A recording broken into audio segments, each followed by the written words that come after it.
All right.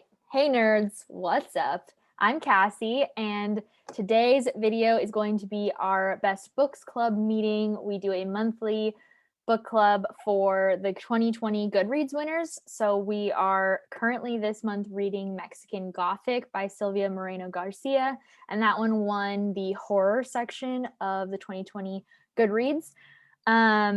And yeah, so we're going to start off with some non-spoiler things, and then we'll get into spoilers. And at the end, we'll go through and probably pick a couple choices to then vote for the next month.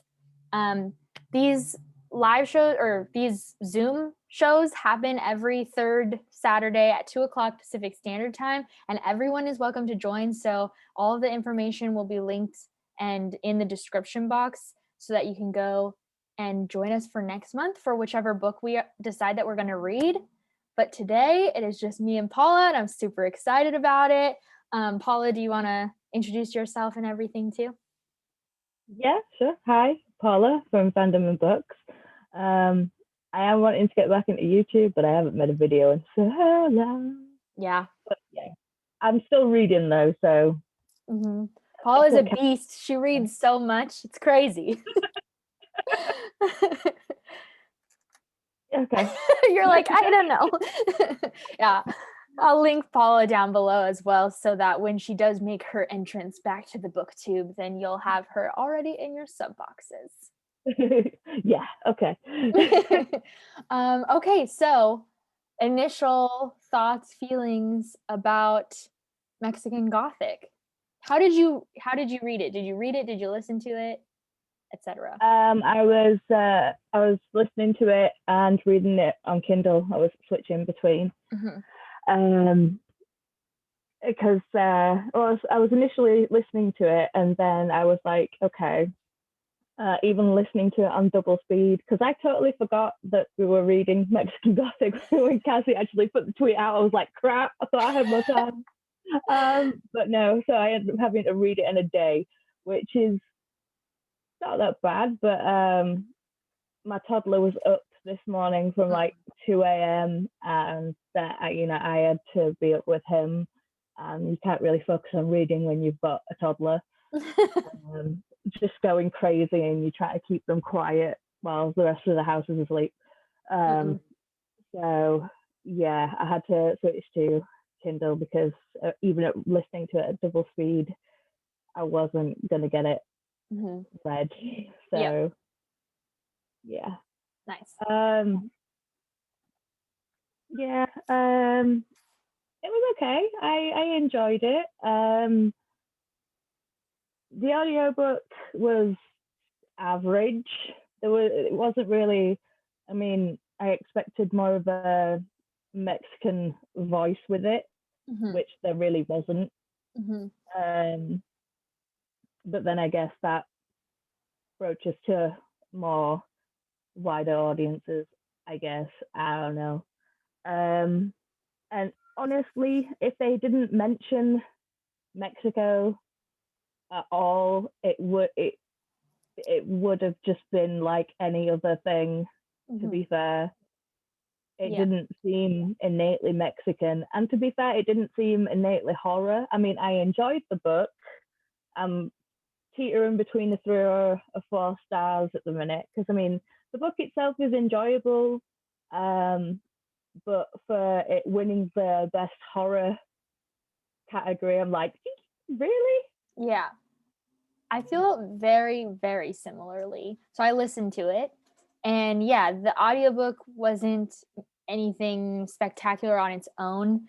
And I do feel bad when I listen. Okay. I feel bad when I listen to an audiobook and the audiobook didn't add anything, because then I feel like it took away from it if it didn't add anything. And I think that's just like my it's an opinion part of it, not like necessarily about the book itself, and then okay, yeah, so like the horror aspect, I'm like, where is it?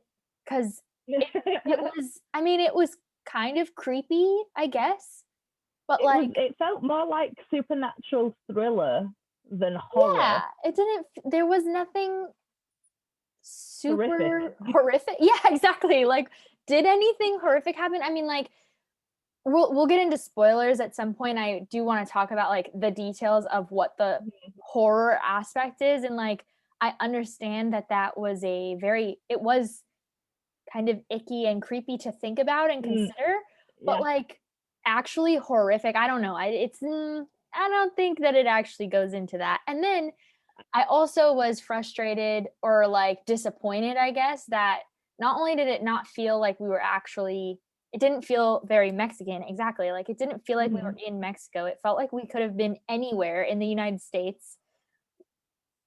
It did. It didn't feel like we were To be in fair, it could anywhere have been even, specific. sorry, it could have even been set in England because it was literally an English family that Yeah. had gone to Mexico, and it's just Right. like, And like uh, I understood I thought that the discussion of like I mean racism with like the two classes essentially that are existing in the timeline in the story, like I think that that part was well done from my perspective at least, but like that could have been I didn't it could have been anywhere, you know? yeah.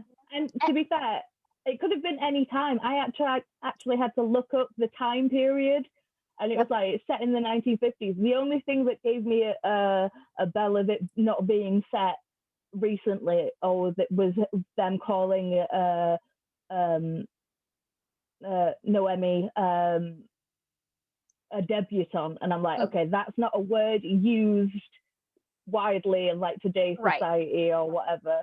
Um, so I was like, okay, so what time period are we actually in here? So I had Right. to Google it. Set in the 1950s, and I'm like, yeah, it could have been set in any time Mhm. period, to be fair. Right. It And didn't give even that ambiance. no, I mean, even when they actually said, "Oh, she's a debutante," that did not come across at all throughout the book. Rather, it Mhm. being said at the beginning. Right. I feel like the beginning of the book gave more of a feeling, like when before she goes to the cousin's house to see her. When she's like with her family, I did get it a little bit more. I apologize if that sound is being picked up. It's very windy here, and so Padfoot is going ham watching leaves move around. But Fine. yeah, so like I felt like the beginning of the book when she's with her family felt a little bit more period piecey. And when she was talking about like high society, like trying to decide if she was going to marry or not marry, and like, oh, I don't want to get too serious with this guy because then he'll think that like he needs to do the next step, but then my dad doesn't want me to talk, all of that stuff. I was living for it, and then we go to the house and it like all disappears, which I get because that's not the purpose of the book. But like once we get to the house, then the whole period piece falls away. And I'm Mm-hmm. like, I wanted to be in the 1950s. I think that that time frame is a really interesting Mm-hmm. period to write for and to watch Yeah, too, but yeah, yeah. yeah. It I sounds didn't like get I any. hated it. I didn't hate it. Well, what would your star rating be? A 3.5, exactly where you're landing too. It's a solid 3.5 stars. Like it was good. I did enjoy my time reading it, but Mm-hmm. I just was like, the fact that this was a 2020 winner confuses Mm-hmm. me. Like I think it was a Yeah, I solid feel book. like I just don't think it was amazing. yeah, I feel like I want to go back and read all the other horrors of the genre, and then just be like, well, no, let's be real. This was not the best piece. It might have been the most popular overall, but it's not the best book. Mhm. And I read some so I didn't think that I liked horror for a really long time because I do not like horror movies. I hate them. I hate the structure of a horror movie. They freak me out, and like I don't like the feeling of watching a group of people and knowing that by the end only one of them is going to be alive. That's the every horror movie that I just described it. If you've watched one, you know what I'm See, talking about. horror movies are comedies to me. I find them so laughable.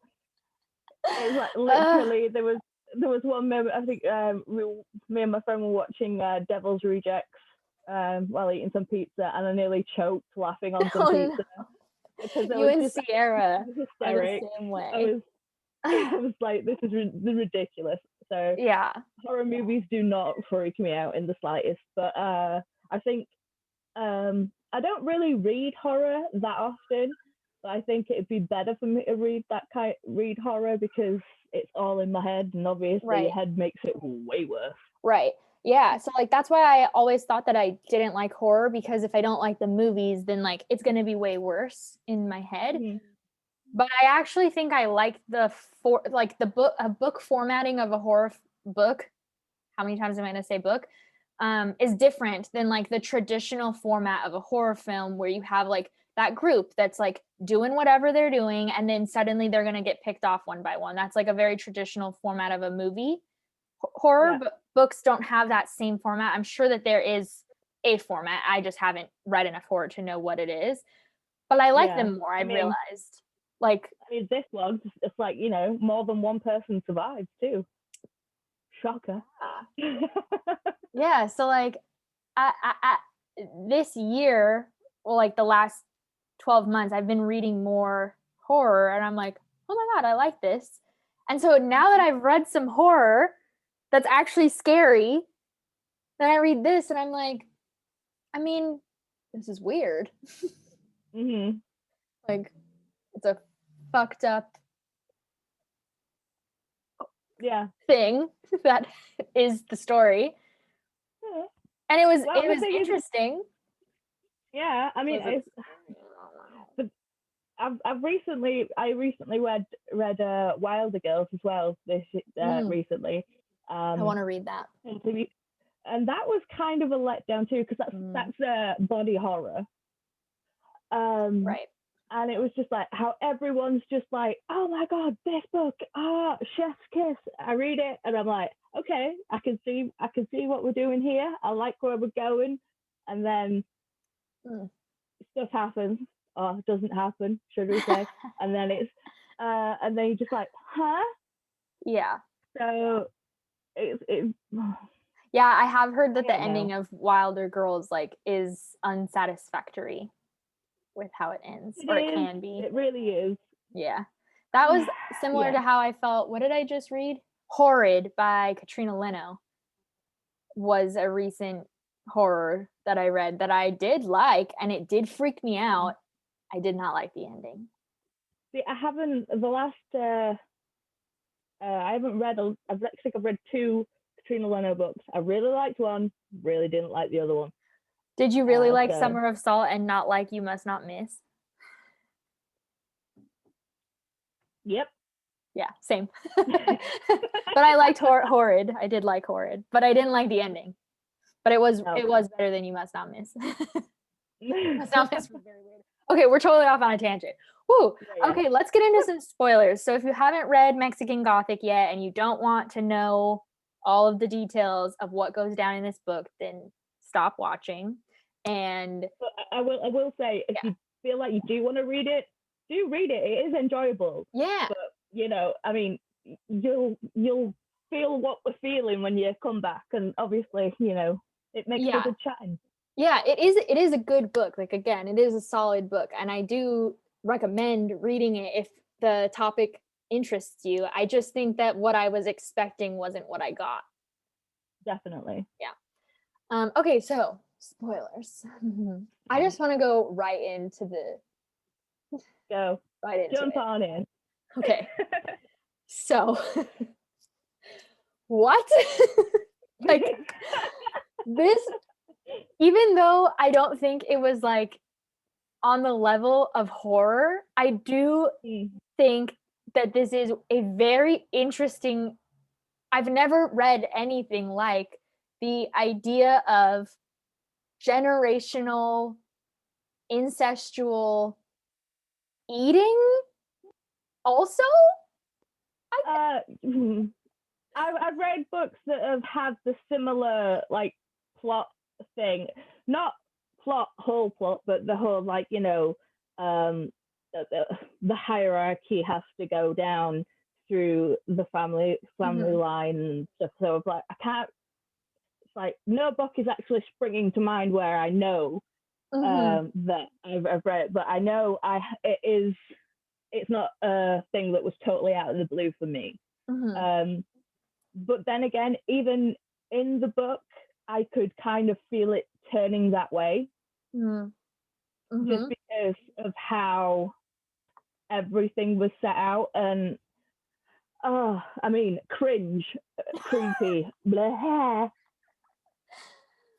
just yeah, I was very uncomfortable reading it, but like it was supposed to be uncomfortable, obviously. It was doing what it was supposed to be doing. I mean, one of the first comments that I figured about the book was when she first meets what's his name, Arthur. Arthur, or the one that starts with a V, Virgil? No, the granddad, should I say? Okay. Yeah. When she first meets him, and he was like, you know, how do you feel about the intermingling of what did he call it? But he's basically talking about Darwinism, but I can't remember the term. It felt more racial to me, to be fair. Yeah. Like the intermingling of races, essentially. Yeah, let me see. Why did I put it? What was the term? Intermingling of superior and inferior types. It's like, when I first read that, I was like, excuse me? Like, it's not for 1 minute think you're superior in this situation. And I was just like, oh, you're a racist old fuck. So, but yeah, and then it turns out that it was just like, you know, saying that she was yeah, I do. Okay, so going back to what we were talking about both the aspect of it being set in 1950s, and then also the aspect of just like racism and inferiority, all of that, like Darwinism. I thought that was I think that Sylvia Moreno-Garcia chose to set it in 1950s so that she could have like the clear historical significance of Darwinism and everything in the story, which I did appreciate the way that she wrote it. I thought that not only does it obviously make us uncomfortable, I think that's the goal, right? And it is historically true. There were people who would say shit like that. Oh yeah. So like, there's still people that say shit like that now.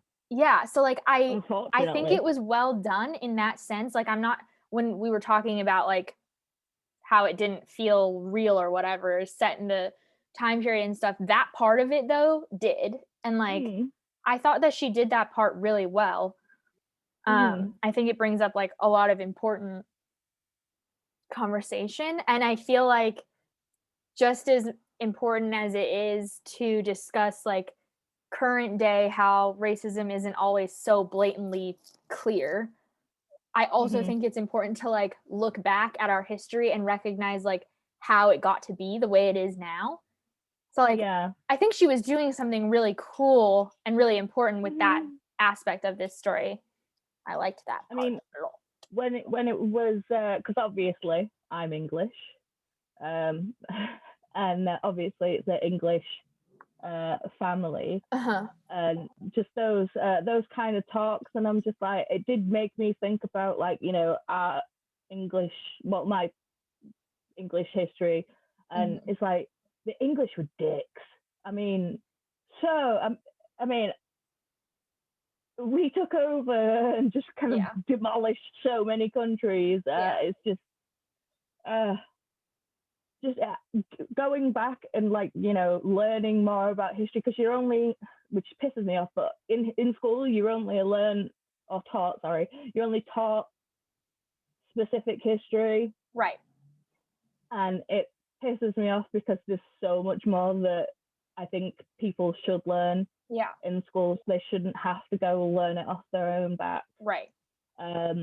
But yeah, I mean, I do get what you're saying about like it was written well with it made you think about those kind of histories and things like that, but it felt more like on the back burner. I think because you and I are older, And I think we could pick up on those kind of little nuances things. I think a lot of younger readers would completely just pass it by and Right. not get it. Right. Yeah, I do agree with that. I do feel like it was very subtle. Like it's weird because it's not subtle in the fact that like our whole horror aspect of the book is the idea that we're going to maintain our power through incest. Like blatant. Here we go. Here it is on the platter. But at the same time, like the actual topics of the real history of Darwinism and like all of that racism and stuff, like those pieces are very subtly under the very blatant version of the way Sylvia Moreno-Garcia wrote that, like the horror part. You know what I'm saying? Does that make sense? Like blatant and subtle all at the same time. It was not just like, you know, the incestuous stuff. It was also the fungus. Yeah. Okay. So yeah, do you wanna help me, because that part of the book I was a little lost on. I like what? Like it felt more magical realism with that side of it. Yeah, it felt like just like a little bit of science fiction or something. Yeah, because it was more of a case of it's like, because he figured out how to use said fungus, that's how he could basically put his essence into his children. Yeah, and that's how it all came about. I mean, it's not just like within the royal families and stuff. It was like, you know, I'm gonna marry my cousin and things like that. He was like directly making families and then body swapping with them. Well, not even body swapping, but just kind of like taking over their body. Right. And to me, that's gross. It's not horror. It's just like, no. Yeah, it's ick. It's like, ugh. Yeah, I was reading it. So I was making dinner when I was reading that part, and I don't want to touch anything because now I feel icky. It was so like, well, I'm not eating, I have to go shower. Yeah, exactly. It was so disgusting. Like, and I like this is the part where, yeah, I do think obviously Sylvia Moreno-Garcia wrote this really well, because that was the point. That was like obviously what she wanted us to feel. And I'm just like, how did you even think of this being the plot? Like, I don't want to touch it. So gross. Well, yeah.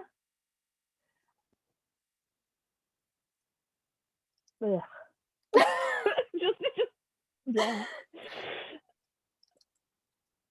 But yeah, I mean,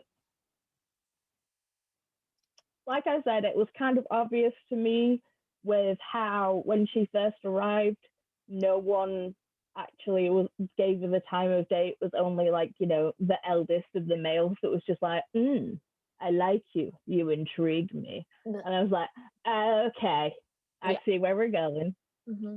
So that was another part of this book that I think was purposefully like this. I think she wrote it to make you uncomfortable, of like,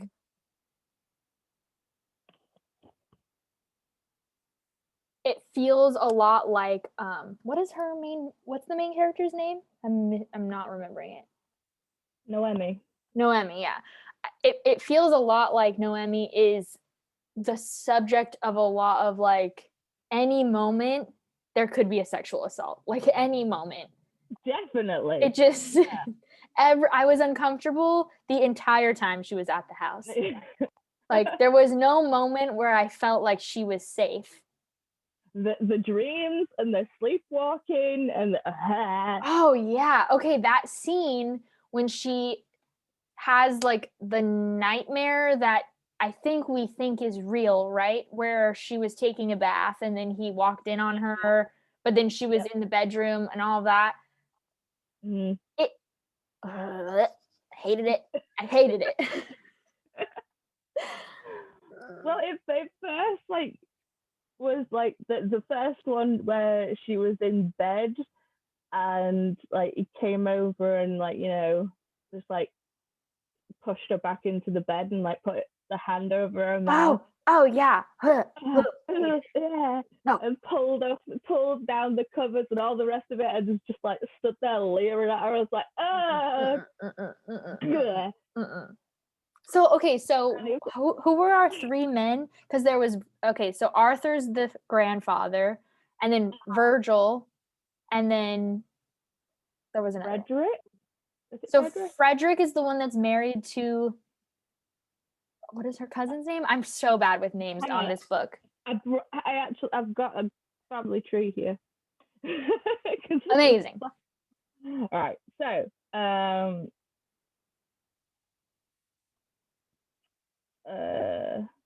so there's Arthur, Virgil, and then Francis. Okay. Yeah. So, yeah. What question was that? Francis is married to, what is the cousin's name? Catalina, I think? No. Virgil's married to Catalina. Oh. Virgil is married to Catalina, and then Francis is the young one that like... Francis is the cousin. The young cousin. Wait. Okay. And then who did she end up marrying? Arthur? Or Francis? Noemi. She doesn't end up marrying anyone. Basically, Catalina, Francis, and Noemi managed to get out, and she ends. The last line is like, she kisses him. The first is for like, the saving, like, and then like she kissed him like 3 times, and the third one was like, and the third one was because she loved him. That was it. Right. Yeah, I didn't like that. I didn't like the ending. Unsatisfied. I don't know what that means. I finished it and I'm like, there should be at least one more chapter. This is how I feel about every horror book. This is why I don't like them.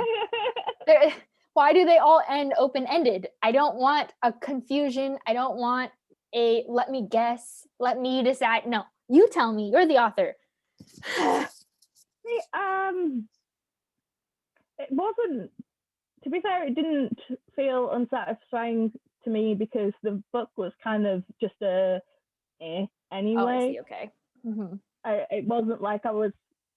You weren't super invested. Yeah. I mean, like I said, enjoyable, but it wasn't a page turner. The only reason it was a page turner because of the time limit for me. Right. Yeah, that is true. I will say, like, if I'm comparing, like I was talking about Horrid by Katrina Leno, I really did. I was like reading the book. Like I needed to know things, and it ends very similarly in a way that like it's kind of up to the reader to decide exactly what happens, and it could go one or the other way.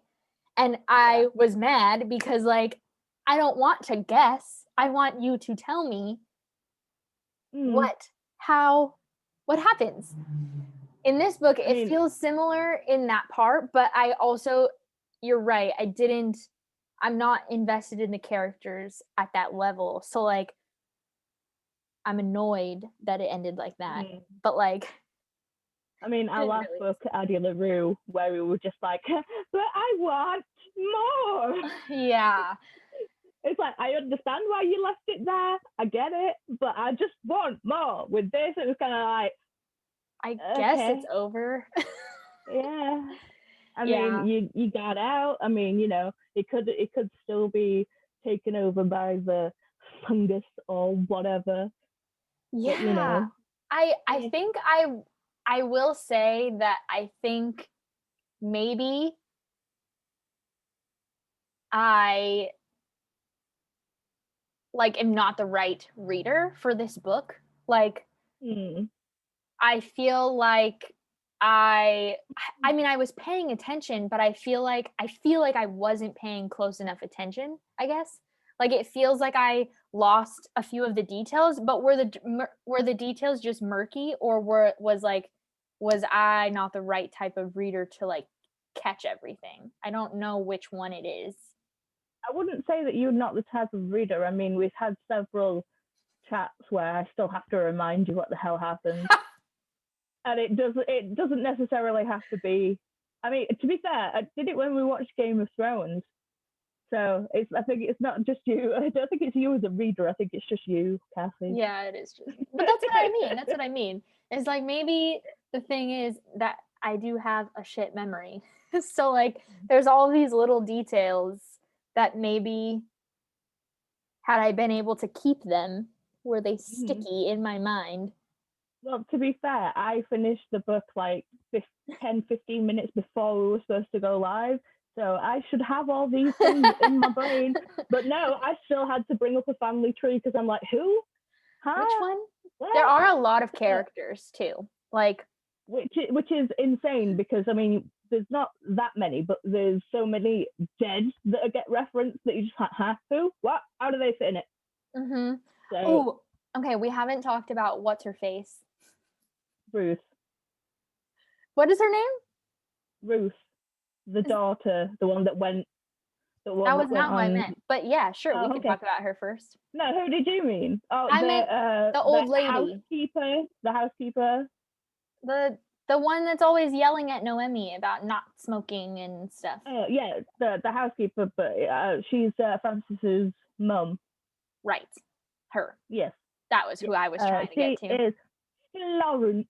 Florence, yeah, I like her name. I liked all the names, which is funny because I can't remember any of them, but I did like them. I don't like the name Virgil. Okay, yeah, that one is no. I mean, that works with the character because, I mean, he was just slimy to begin with. Yes. Yeah, Florence. I liked Florence a lot, actually. Like, I know that obviously she's like an antagonist also, but I do really like that type of antagonist. I think I always like the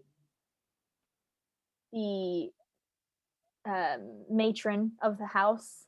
I always feel like they're a fun, especially on like the bad guy side. I always really like that character. Yeah. I like that stereotype. She did feel like Dolores Umbridge type. Or like an evil stepmother or something. Like I love that character. I hate them, but like I love to hate them. Yeah, I love to hate them because they're a lot more interesting. It feels like there has to be something there for that for that switch to go off in your brain where you're just like, nah. Yeah, like total bitch. I love it. I'm like, that's who I aspire to be. No.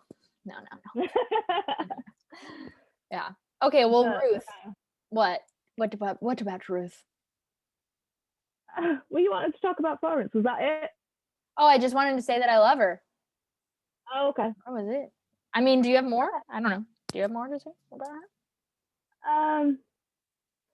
It felt weird that she was. I would have been happy her just being in the housekeeper role, not so much being Francis's mum, because there was no like familial connection there. It wasn't like written that way. It was just like yeah, these are the rules of the house.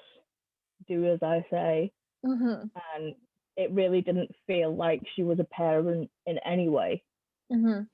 I also felt like when we initially, which I think that this was also like purposefully written like this, where we initially meet her at the like that first family dinner, and she, lays down the rules right away.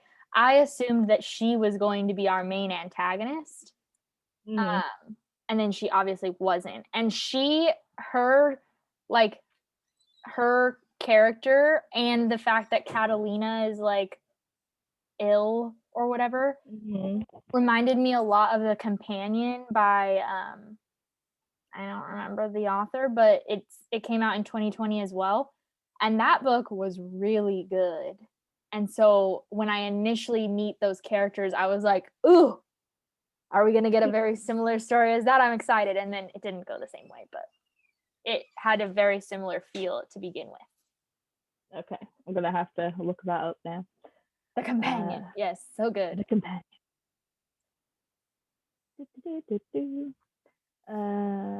So, yes, talking about Rose. Mm-hmm.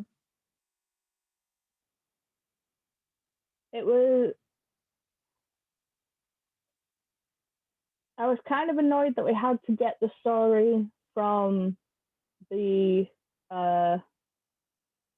apothecary / seer of the village. I was like, come on. Yeah. I mean, although I did like her, that character, I thought she was hilarious. Mm-hmm. It just like kept taking cigarettes, like, oh no, it's for the saints. Yep. It's Yep. like, yeah, I like that. But That the story of Ruth, like, also made me like, ugh, I didn't like it. Like, not as in I didn't like it, but as in like now I'm uncomfortable. Okay, is this the book you're talking about?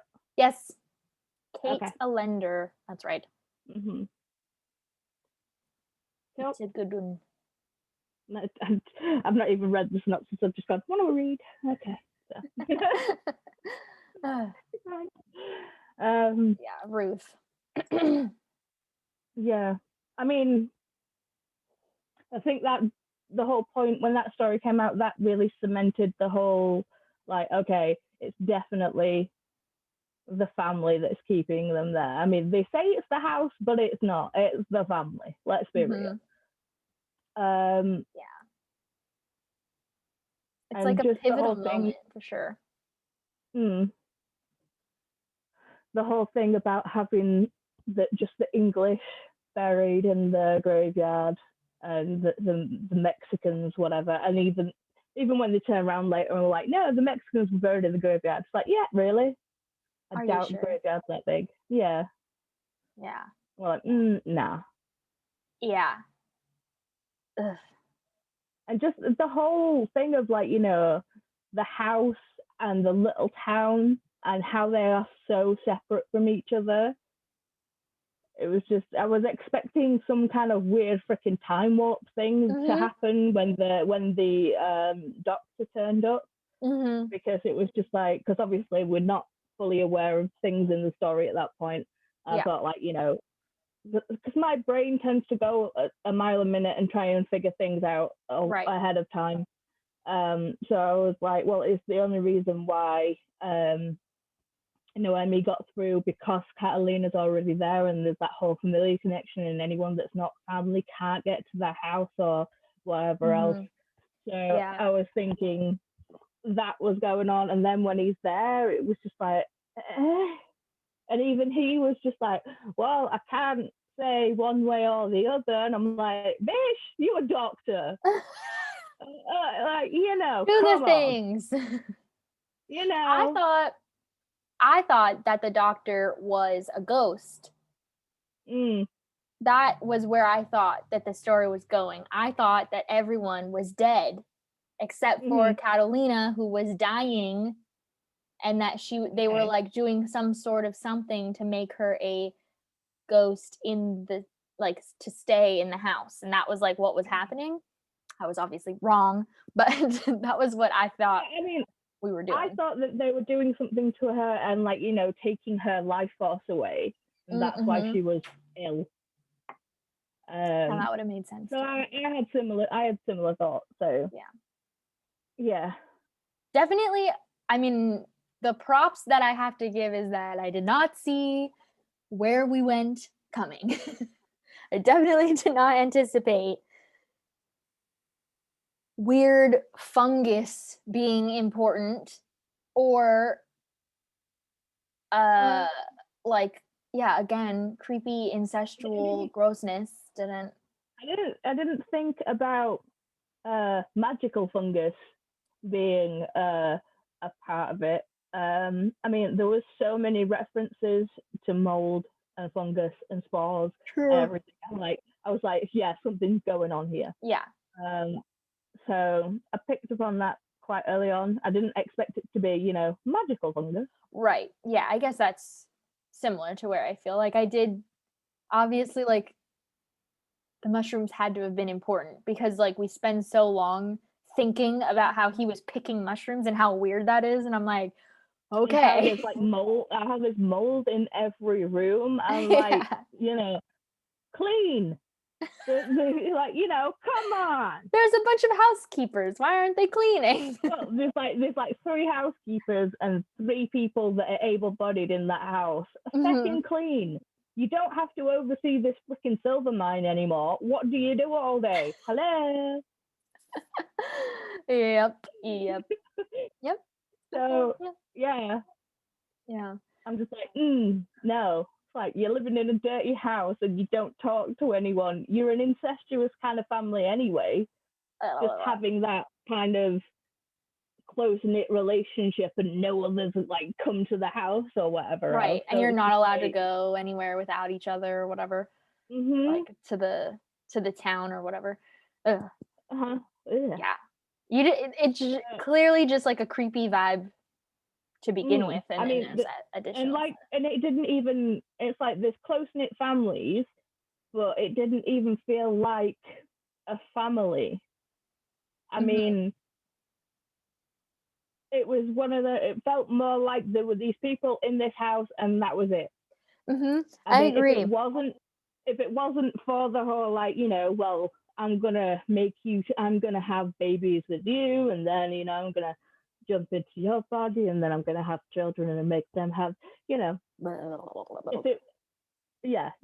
gross, nah.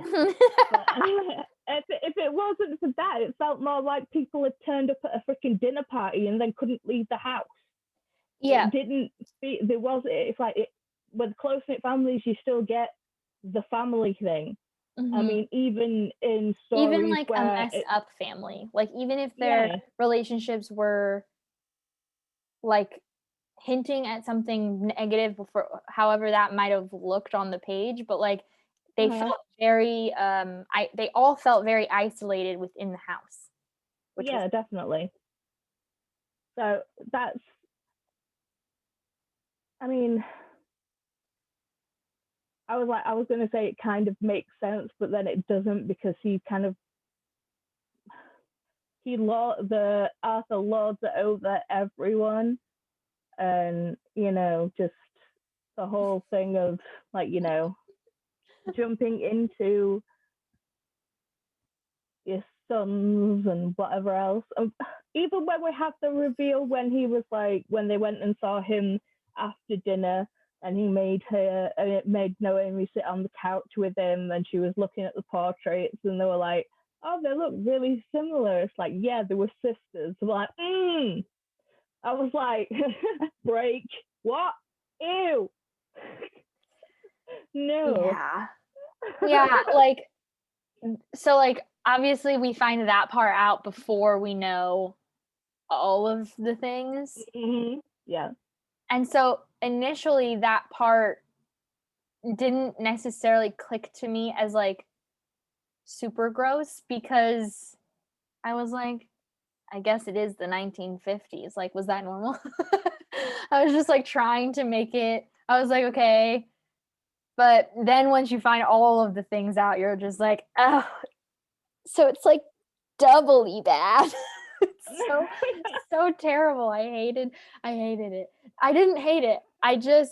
It's so gross. Yeah, we hate the subject matter. Yeah, the book, okay, so that overall, the book did make me really uneasy for the entire time. Because like I was saying, from the moment that Noemi comes to the house, I felt like she was unsafe from the very beginning. And like, obviously for part of the reason that is because you know that something is going wrong with Catalina. Like, you know that something is going to be found out. That's the whole point of the book. But on top of that, you have this really creepy vibe from Virgil and from Francis didn't feel like he was necessarily creepy. No, and I wonder why he was the only one that wasn't fully under everything. I mean, obviously he was the youngest, but he'd still been living in that house his entire life. It's not like when Virgil went away to Mexico City and found Catalina. So it's like, it's not like he's actually had a break from it at any point. So I'm like, well, why are you so unaffected by it? I mean, clearly he was affected by it, but to the but extent... not in that way. Yeah. Yeah. And it felt very Twilight of the fact, where it was just like, why aren't you telling me everything? It's like, I've told you everything. You're just not listening. The good old days. Yeah, when times were simpler. Yeah. Oh my God. But yeah, that line, I was just like, okay, Jacob, calm down. Oh God, I didn't even catch that, man. I feel like did I even read this book? Like, what am I doing? Where was I? Like, I swear, you were probably just there through the rest of the book, where it wasn't all just cringing through the rest of the book. Yeah, true. So there was definitely a point where I was just like, I'm listening, but am I actually like retaining? I don't know. Because I was just like, I don't want to know anything. I don't want to know anything. Man. So overall, like, how do you feel? I feel like I'm even more confused now that we've talked about it than I was about my feelings on the book. I'm still the same, to be fair. I'm just like, yeah.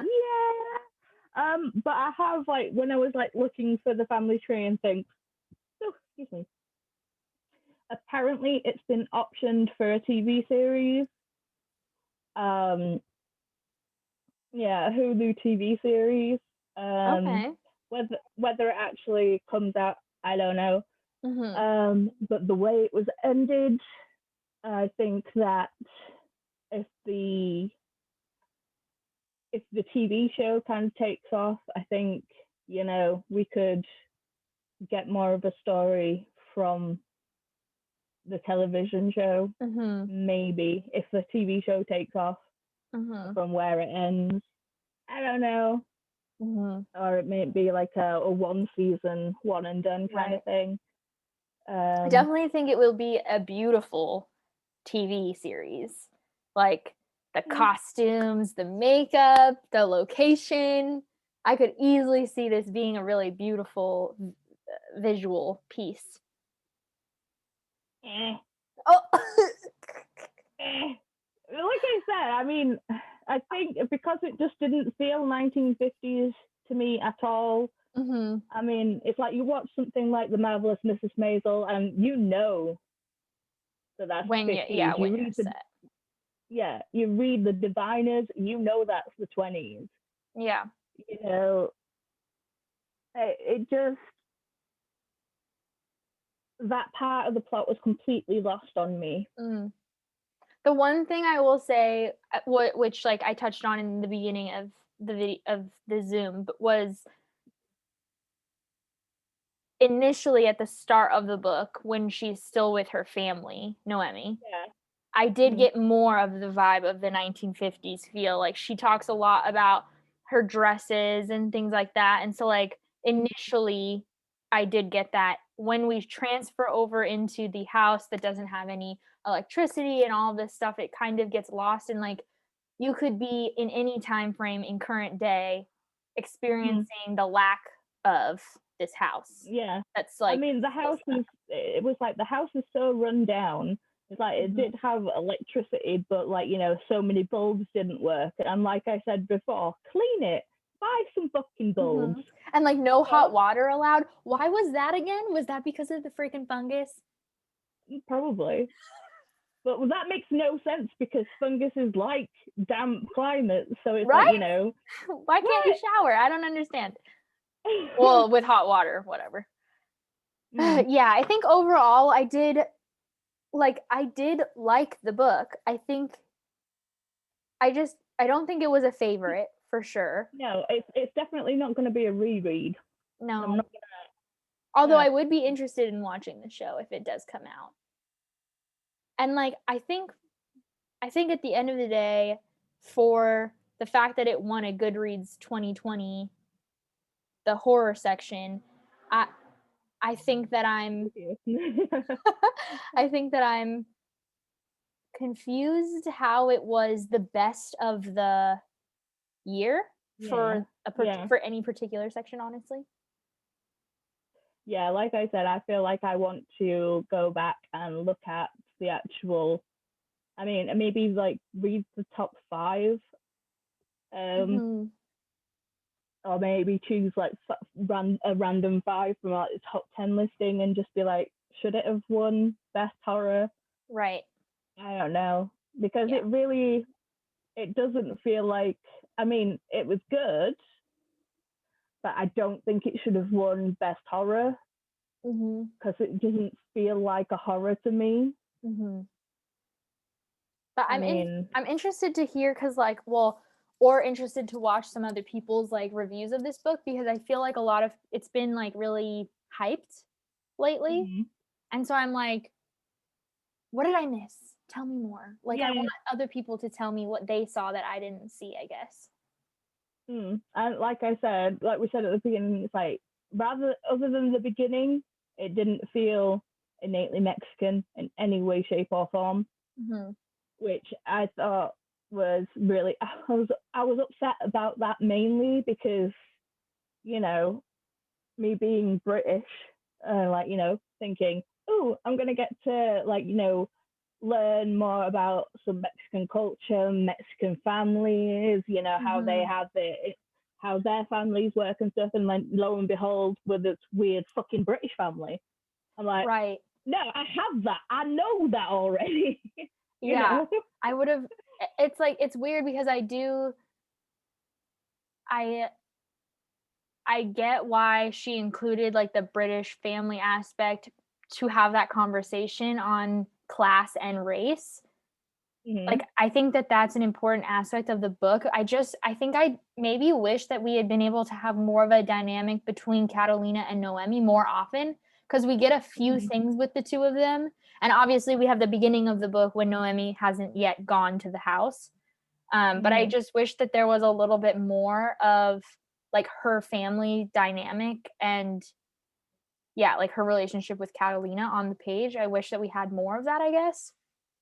Yeah, and it felt like her character, Noemi's character, shifted so quickly. It's like, I mean, clearly, I mean, when from the beginning, clearly Mhm. she's a smart cookie. It's like she knows she knows how to like work her body, work a room, work men, whatever else. Um, Mhm.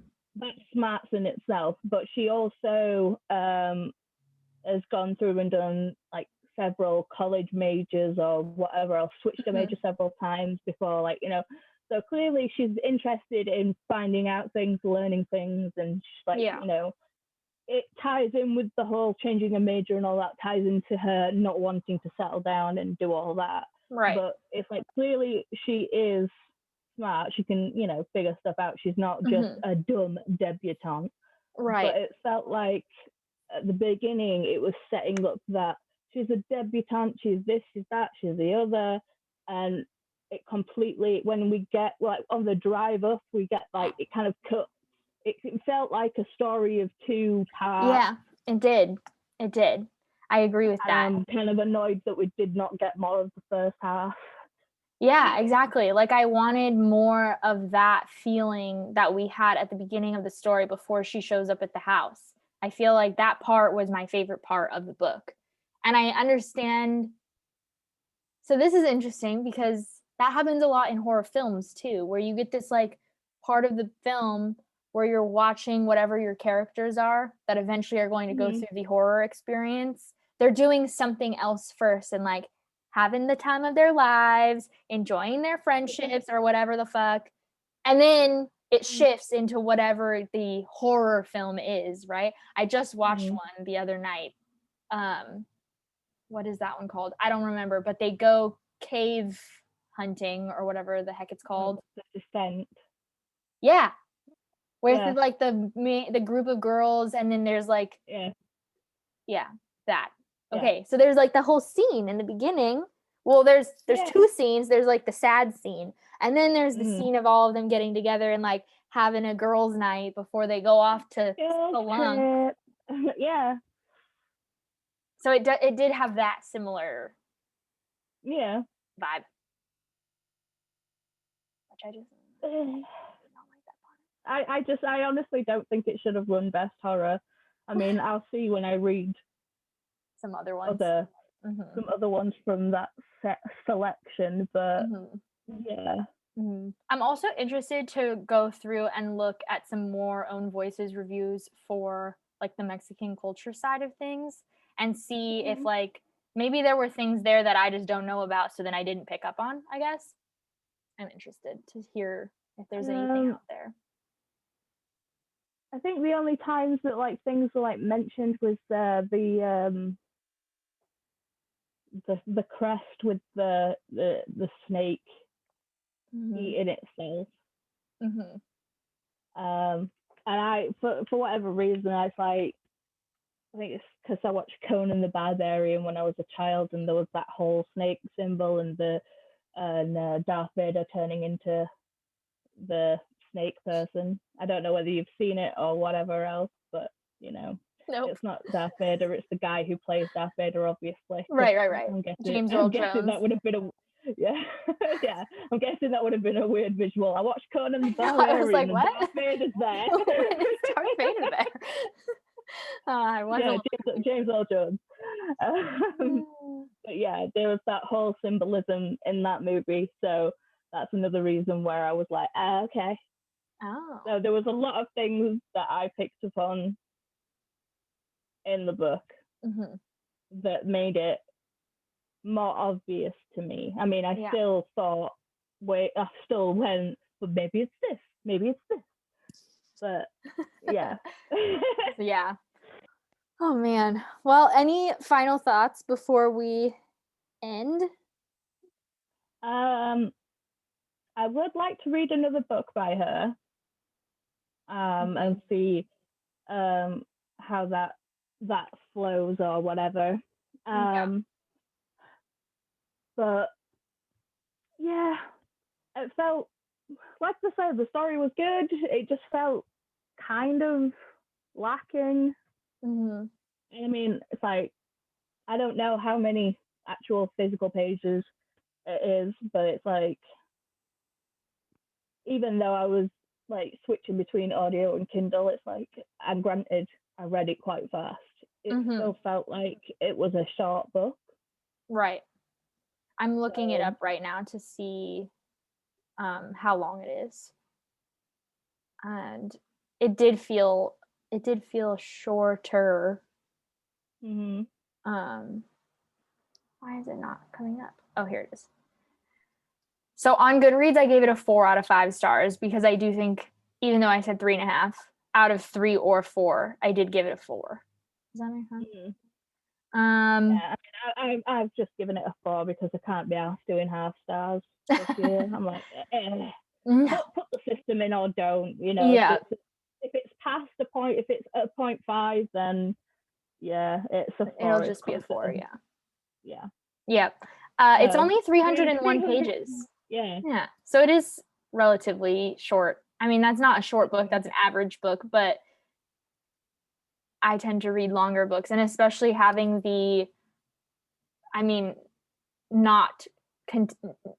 not real, you know, like the science fiction or paranormal, whatever you want to call it, that aspect, I tend that the books that I read with stuff like that tends to be longer. Yeah. I also wanted to look up and see if this was her debut, because I'm not sure. So I'm looking up her profile. Oh, she wrote Gods of Jade and Shadow. Yeah. I didn't realize that. She has a bunch of books out.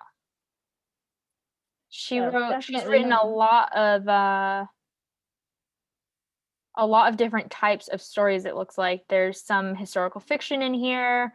It looks like there's she's edited quite a few. Mm-hmm.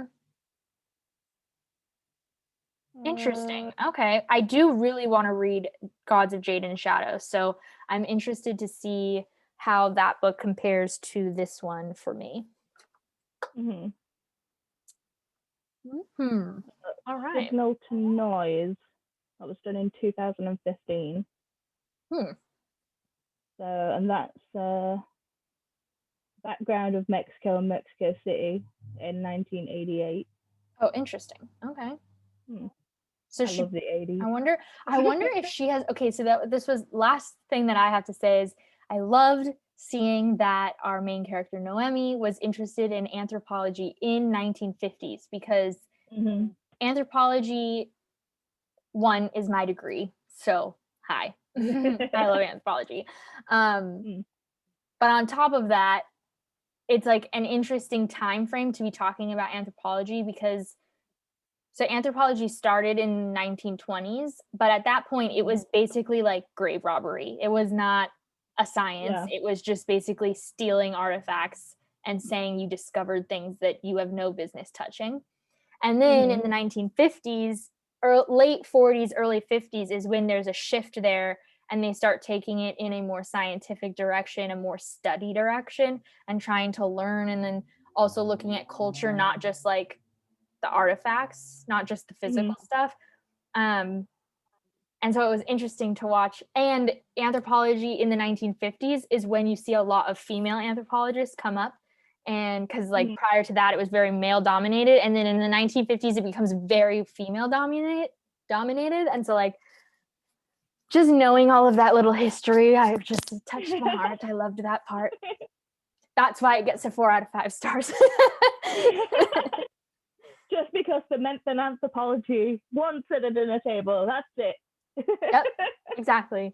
She mentioned All the other Margaret creepy Mead, and stuff. I'm like, okay, I guess I loved this book. Yeah. I did like how she managed to double talk her answer though, because when he was like, how do you feel about the whatever comment I said? Mhm. Again, it's like the only like comment that I made. Yeah, Well, I actually the note I took because I didn't have time to kind of take notes when I read this book because right. how I like to read and take notes. Obviously, I couldn't do that because I needed to read it. So yeah, that was the only note that I made, and it's like I love how she managed to double talk her answer out of that. Was just like Mhm. she managed to give a smart, thought out, well answer to that, not just being like you racist old stuff. Right. Piss off. Because I mean Not just that. that would have been me. I'd have just been like, excuse you. Right. Right. Yeah, that was a good part. Okay, so we are going to end the recording, and there is going to be a poll up on the on my YouTube channel and on my Twitter. Please only vote in one for what the next book will be. So we're gonna get off of this and do that. The next live show, or I mean, the next Zoom. I can never remember what the heck to call this thing. The next best books club will be on. I know. Will be on Saturday, March 20th at 2 p.m. Pacific Standard Time. And the meeting ID and everything and the link, all of that is in every description box of all of my videos. So come join us next time and hang out and talk with us about whatever the next book is. Also, if you want to come and join us talk, you don't actually have to be on camera. So, Oh, yeah. You could just come and like chat in the chat box or, just be a voice. You don't have to be on camera if that's something that's weirding you about anything. Mm-hmm. So just, Yeah. And I always, going. yeah. And I always ask because it's only been Paula this time around, but I'm always going to be asking everybody who is participating if they want it to be recorded. And if anybody's uncomfortable with it being recorded that month, then we just won't record it. So it won't go up. So I'd rather you guys come and hang out and chat with us than this go up on YouTube later. That's not the important part. The important part is getting to hang out. And if it so happens that everybody involved is fine with it being recorded, then I will do that so that whoever wants to watch later can. But it's more important that everyone's comfortable who shows up. So if that's also something that's making you uncomfortable, then just know that you have the choice to make that not happen if you just want to come and hang out. So yeah, we'll see you guys on March 20th for the next Best Books Club. So until then, Okay.